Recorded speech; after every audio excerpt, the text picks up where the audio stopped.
Well, it's been 2 months, and I'm back with my monthly video. I mean, come on, guys, let's be real here. I don't upload videos daily. I don't upload them weekly. I upload them when I feel like it. And this is the time where I feel like uploading a video. Because the only reason that I could come up with is that the world's the apocalypse with the pandemic and all that crap. So what more can I say other than, hey guys, Brady here. So, my original review plan for today was to review the original Phoenix Wright Ace Attorney game. I will get to that in the future, far future, just not now. I have something else planned. It's a movie that even the mere thought of it happening is just bizarre. As I've said in my top 5 guilty pleasure movies, do I want a sequel to this movie? No, I don't. But it ended up happening anyways. It's a sequel to one of my favorite childhood movies. It's not Chicken Little, or WALL-E, or Clutch Powers, or the Lego Movie in general. We'll get to that in a bit. But it's rather Space Jam 2, A New Legacy. Or just Space Jam, A New Legacy. There's no 2 in it. No time to put the 2 on the A or anything, because because LeBron James is in the way of the A. Of the NBA. My whole life is a friggin' carcass. I don't even know what that means. But anyways, this movie, you guys may know, got incredibly bashed. And to show my appreciation for the movie, I even got a shirt of the logo, which is literally just a tie-dye shirt with the logo on it, with the New Legacy logo on it. This is a movie that got talks. Okay, before I get into the review, let me tell you the legendary 6 or 7 year long story of this movie's inception. It was 2014, I think, and everybody was talking about, are we getting a sequel to Space Jam? We didn't know that. We didn't know yet. And then we heard that LeBron James was going to be in it. This became the beginning of the story. And I think in 2016, 2017, Space Jam, I think, was also re-released in theaters for like a Fathom event or something. I don't know. It has to have been. But, and a million years later, in 2021, we finally got, Space Jam, A New Legacy. We finally got the very freaking first trailer. And everybody on the internet was saying, why? Because money. When that was not actually the real reason. The real reason is because Warner Brothers really dug the idea of making a Space Jam sequel. And they ended up making this. It got horrible reviews from critics and audiences alike. Sorry, my legs are friggin' shaking. I don't even know what the hell is wrong with me. But, as you see on the Metacritic scores, they're both almost identical. The audiences and critics agree on Metacritic. But Rotten Tomatoes, it's split down the middle. One half is good, one half is bad. Critics, audiences, good, bad. However, you don't know what this movie entails. Because I honestly think that this is a little bit better than the first one. Okay, I have a very weird reason, but hear me out for 1 second. I know. I love the first Space Jam. It's stupid as all hell. But I love that for it. It's 1996 without trying to be 1996. You got the token girl, the stupid story, the one-liners like, I think we may need a little bit of help, or something like that. And this has it too, but not as much. You know how like the first Space Jam was the most 1996 movie? This is the most 2021 movie ever. And I'm not making that up. I saw it on HBO Max. And the thing that I screamed at the end of the movie might as well be the my general consensus on what I think of Space Jam 2. I screamed. I didn't really scream what I was about to say in my mouth right now, but I might as well have. Frick the critics. I didn't say frick. I said Fuck. And you guys know what that spells. I'm not saying that because this is a PG-13 channel. I'm sorry. Anyways, so what is it about this movie that makes it great? Everything. But we're going to talk about it because my life is a lie. Anyways, let's talk about the story. Here we go. So the story is that back in the day, just like the first Space Jam, we get an introduction into not Michael Jordan, LeBron James. Trust me, on the first take of this review, I said Michael Jordan more than LeBron James. Trust me, I said it more than the actual starring role of the movie. We show LeBron's life as a kid, just like in the first movie, we showed Jordan's life as a kid, and how Jordan's dad was like, "You gonna play with the big leagues? You gotta put in all the work and all that stuff." And Jordan was just like, "Yeah, I know. I'm gonna have a successful career when I grow up," or something like that. It opens up with LeBron heading to the big game, the big basketball game, because he plays basketball when he's a kid too. And he brought his Game Boy, and he's playing what else than Bugs Bunny's Crazy Castle? Because of course. Anyways,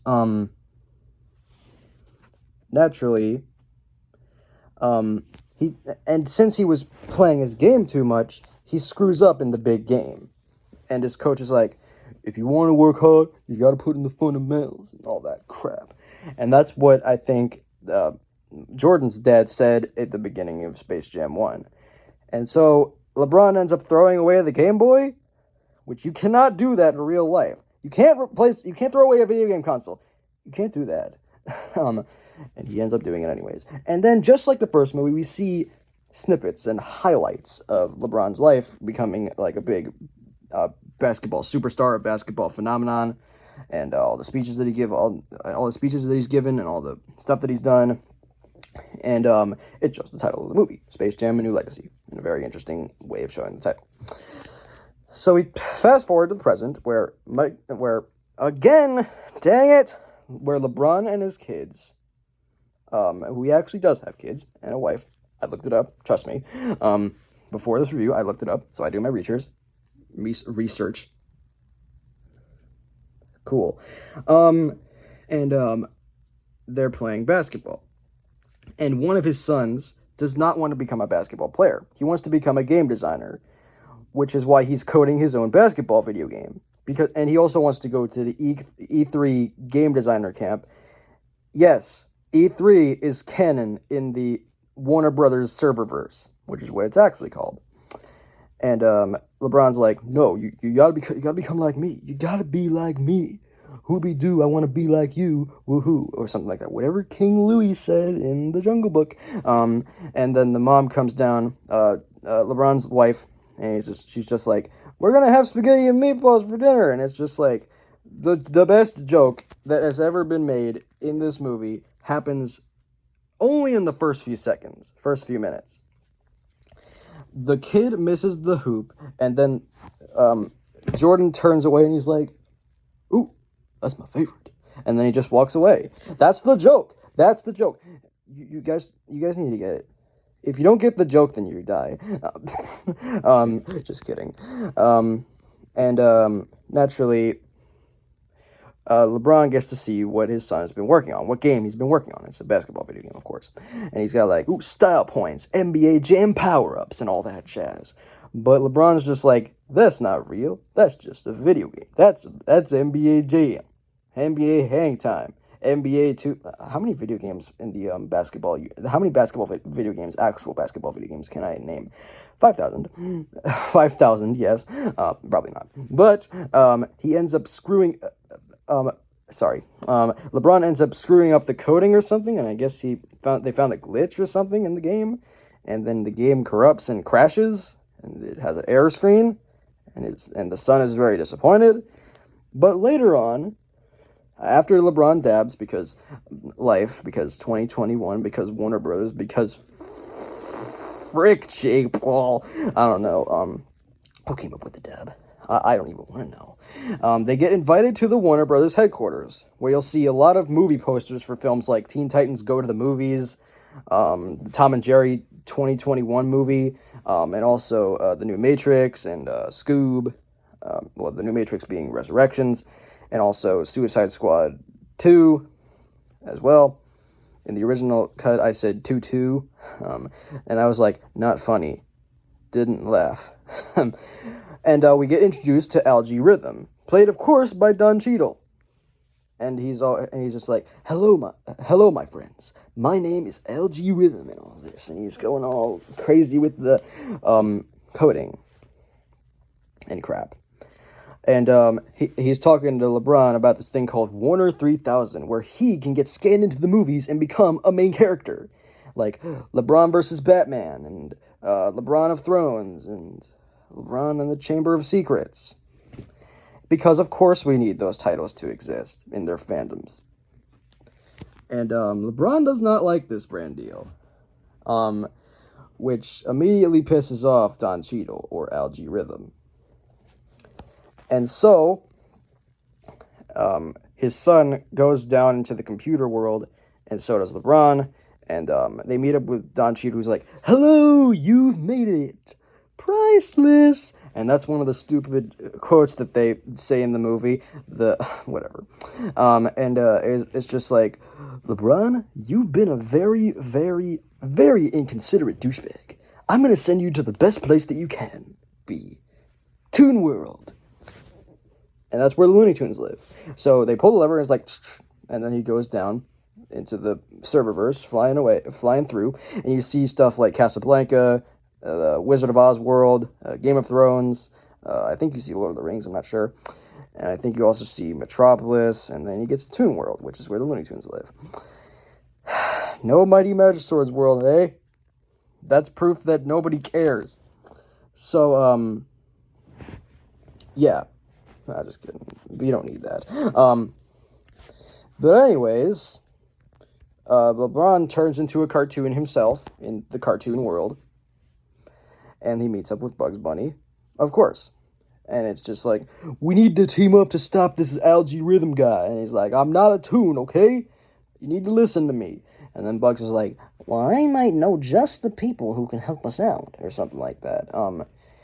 And they go across the worlds and find the other toons in different worlds that aren't theirs, including the likes of finding Yosemite Sam and Casablanca, Elmer Fudd and Austin Powers.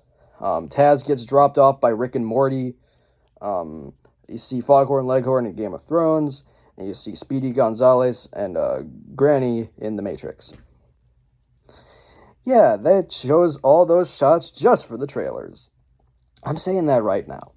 But anyways, once they've gathered everybody, there's like, oh, and also, I have to mention probably the most ingenious one, where it's like Daffy and Porky Pig. They're in Metropolis because Daffy wants to be Superman, but he also ends up causing the problems that are in Metropolis in the process, which is a little strange, admittedly.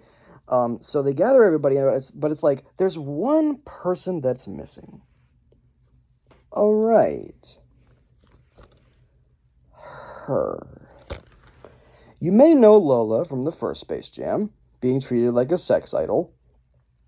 Here she isn't. She's not anything like that. She's a little bit better in some cases, but not entirely. We don't know that for sure. But she's in the comic book world, not the cartoon world not like the DC cartoon world like where Daffy was, but he's in the But Lola is in the comic book world with Wonder Woman trying to become an Amazon warrior. She's doing all these trials, and she's just like, I will pledge to thee, or something like that.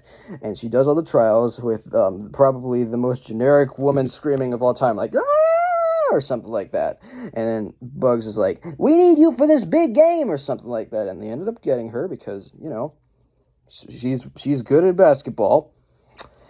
And so it's now time for the big game, we all see everyone's here, everyone's gathered.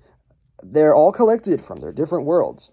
And Don Cheadle, or Algae Rhythm, comes up and he's like, it's game time, or whatever is like, and then he presses this button, like, beep, and then he turns all the Looney Tunes into 3D models, including turning Toon LeBron into actual LeBron. And then he transforms the world, I think, into something really, really messed up, and then it's like, this place seems a little bit barren. We need some audience people. And then he calls upon the magical power of pop culture world. The magical powers of Ready Player One bestow him. You see people like King Kong, Yogi Bear, the Flintstones, Captain Caveman, because why not? You see the Iron Giant and the Mystery Machine, all the classic cartoon characters. And then and that's not even it. Not even in like the background, you see people like Arnold Mr. Freeze, who makes the stupidest expressions like like he does in the movie of Batman and Robin. You see Pennywise from It. You see the Clockwork Orange people. And you see a lot of people in there. You just gotta pause the movie.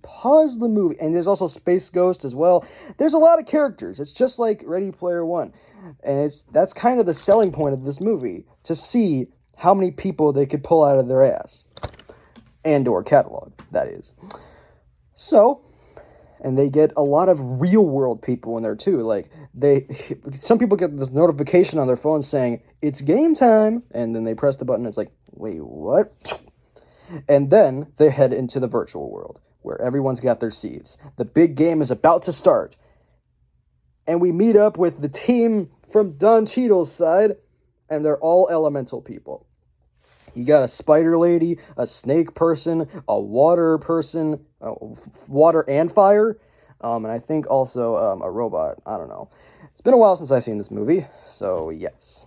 And of course, the team leader is his son, LeBron's son, who wanted to be a game designer. He turned against him and turned to Don Cheadle's side because Don Cheadle's like, has your dad really done anything for you? Has he really been the star supporter? I don't think so. So join me. So he basically pulled a Darth Vader. Let's continue. So they start the big game, and of course the Toon Squad ends up sucking like they did in the first movie but unlike the first movie where they have their special juice, we'll get to the whole thing that they do in New Legacy. But back in the first one, they had water, which they considered their special potion / juice, and it's like, they get special super sick muscles and nice deltoids. That's what Daffy said in the first movie. And it's like, wow, we're really sucking. We're not playing by their rules.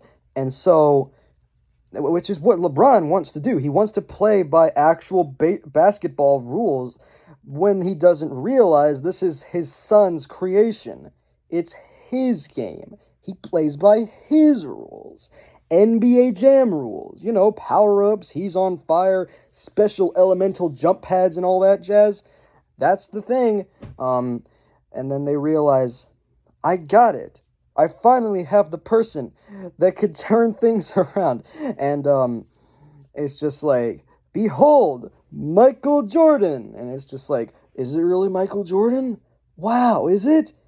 And it ends up not being Michael Jordan, but the wrong Michael Jordan. Instead of the basketball player, it's Michael B. Jordan. The world is a lie, but that is admittedly very funny. So he's just like, I just came for the popcorn. You guys got a refill or anything? And it's just like, come on, Warner Brothers, you're so stupid. But you're also very interesting, and you're also very classic, and you're also very interesting. I just said interesting twice. God damn it. And they get the motivation that they need, and it's like, come on, LeBron, we need to play loony. We need to play just like we should play. Cartoony, classic, adventurous, power-up stuff. And he's like, you know what? That's not a bad idea. let's get loony, let's get cranky, let's get to the game. And so they come out ready for battle, and they come out with a rap number, and he's like, "Let's see what you got, notorious pig." And it's like, okay, how about you can just die? And they have the rap thing, and it's like Porky Pig raps, and it's very stupid. Admittedly, when I first watched it, I was like,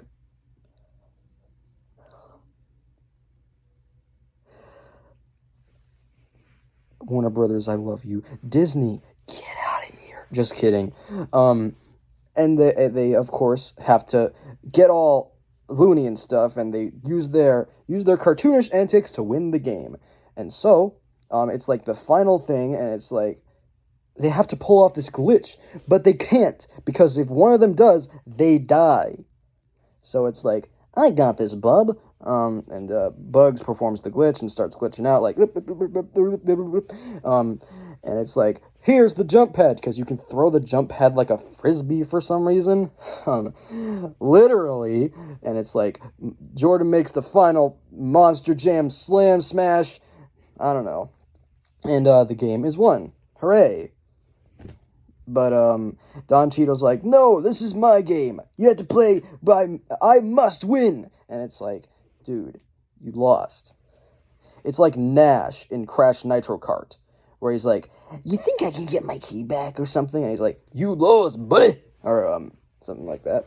But we realize that Bugs is about to die. Literally die. And he goes to heaven and he's like, that's all, folks. And it's like, the touching feels and also the stupid comment makes for a very interesting scene. It really is deep, and it tries to get tug you by your heartstrings and all that. So we go back to the real world, living happily ever after. But the son, who lost the game and he decided to join LeBron's side at one point in the game. He's like, you know what? I think and LeBron's just like, I'm going to take you to E3. You get to play some new games, or no, the designers camp or whatever it's called. I don't know. But one thing's for sure, Bugs comes back to life, but in the real world. And it's like, we're still family, Doc, right? And it's like, everybody from the Looney Tunes world comes back into the real world. And it's just like, okay, I guess they live together now. End of story. So what can I say about Space Jam: A New Legacy? It's good. Really good. You should watch it. Please. It's just like Chicken Little. And I even said this very clearly in my Chicken Little review. Turn your brain off to have fun with it. And this is, like I said, I gave this as an example. It's like Space Jam 2. Turn your brain off if you get the idea. And I did. And I ended up having an absolutely incredible time. More than I could with any other Warner Brothers movie. Of course, I saw Mortal Kombat when it came out. That was great. Suicide Squad 2 was great as well. I think this, among those two, are like the perfect trilogy of Warner Brothers movies that came out in 2021. A year that no one really gave a crap about. Honestly, I'd give this a shot. If you can. If you can't tolerate it, then you might as well be better off being sent to St. Olga's Reform School for Wayward Princesses. That's a great joke, am I right? Classical Star versus the Forces of Evil references. Don't you think that's great stuff? Anyways, this is a good movie. Admittedly. A lot of action, lots of laughs. If you can take the jokes a little bit on the goofy side, don't take the joke seriously, please don't. This is a good movie. It's my child. But anyways, that concludes this review. Try it out. Anyways, have a good night, everybody. Okay, but seriously, if you need me, call me. I'll be anything you like. You could have a Big Dipper going up and down. That's a reference to the classic Peter Gabriel song Sledgehammer. But anyways, if you guys would like more, I wouldn't comment. I would just wait. Just wait. Because I got a lot of things planned, but not everything will be done. Okay? Okay. So I'll see you guys soon for hopefully that review on Phoenix Wright. Maybe. You never know.